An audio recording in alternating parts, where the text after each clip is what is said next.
Il fallait donc l'éliminer avant, ou perdre le contrôle total de l'Afrique. Voici toute la raison qui guida la France, les États-Unis, la Grande-Bretagne et leurs alliés dans leur campagne contre Kadhafi. Monnaie, Fonds monétaire africain, Banque centrale africaine, télécommunications, transport, États-Unis d'Afrique.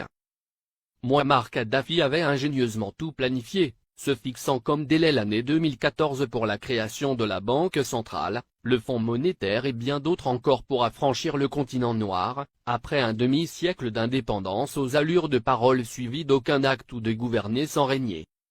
Après avoir émis l'idée en 2000, lors du sommet de l'Organisation de l'Unité africaine, il a obtenu la création de l'Union africaine quelques années plus tard. Le guide libyen pousse le bouchon plus loin. Satellite africain et Afriquia, deux idées concrètes pour l'unité. Mouammar Kadhafi pousse ses pairs à acheter un satellite africain pour que l'Afrique ait son indépendance en matière de communication. Il préfinance cet achat avec plusieurs centaines de millions de dollars américains. Il s'est dépensé sans compter. Ainsi pour acheter le satellite africain, il a mis 300 millions de dollars sur la table, témoigne Moustapha Cissé, ancien ambassadeur du Sénégal en Libye, et ex-conseiller spécial de l'ex-président sénégalais Abdou Diouf, en charge du monde arabo-islamique. Le guide de la Jamaïria libyenne offrit ainsi Rascom CAF 1, le premier satellite de télécommunication entièrement dédié au continent africain et ses îles. Il a été mis en orbite le 20 décembre 2007. Cela a été le premier lancement de l'histoire pour tous les pays africains. Kadhafi lance également la compagnie de transport aérien, Afriquia Airways, qui assure la liaison entre les capitales africaines et régions du continent. La compagnie offrait 4 vols réguliers entre Tripoli et Dakar, Abidjan et Le Caire, et bien d'autres. Beaucoup de gens utilisaient la ligne Afriquia pour aller à Paris. Parce qu'on pouvait faire Dakar, Tripoli, Paris, et retour à 400 000 francs CFA, 615 €, ajoute le diplomate sénégalais. Alors Tripoli était devenue une plateforme de communication entre l'Afrique, le monde arabe et l'Europe. La monnaie et la Banque centrale africaine en 2014. Kadhafi avait proposé la mise en place d'une union monétaire africaine, UEMA. Il avait dégagé 30 milliards de dollars pour la création de l'UEMA qui devrait avoir Yaoundé au Cameroun pour siège. Il avait également prévu la création d'une Banque centrale africaine, BCA, qui devrait installer son quartier général à Abuja, la capitale fédérale du Nigeria.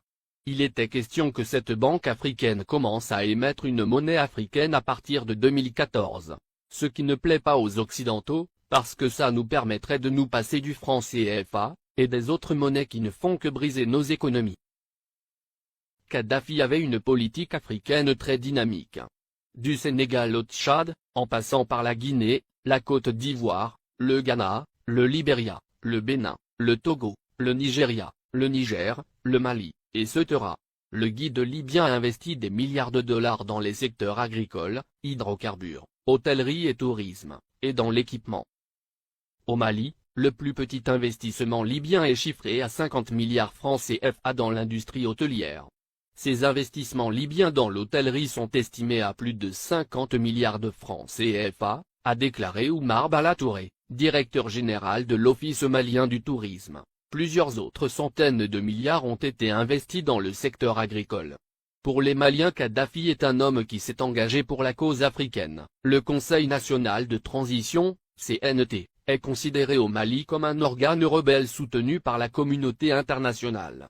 Dès le début de la révolte à Benghazi, et l'entrée de l'aviation étrangère, des associations musulmanes et des partis politiques avaient organisé à Bamako des manifestations de soutien à Kadhafi, dénonçant une invasion occidentale. Le guide libyen a, par ailleurs, dégagé plusieurs milliards de dollars pour la création de banques sahélo-sahariennes au Sénégal, Mali, Niger, Mauritanie, Tchad, etc., et le rachat de plusieurs compagnies occidentales en Afrique pour réduire leur emprise sur les économies du continent. C'est par exemple le cas de Mobil Oil, du groupe américain, ExxonMobil, qui est devenu Oil Libya dans la majeure partie de la sous-région ouest africaine. La Guinée-Conakry doit sa toute première chaîne de télévision à Mouammar Kadhafi. Il le lui a offert au nom du peuple libyen comme présent au peuple frère de la Guinée en 1979.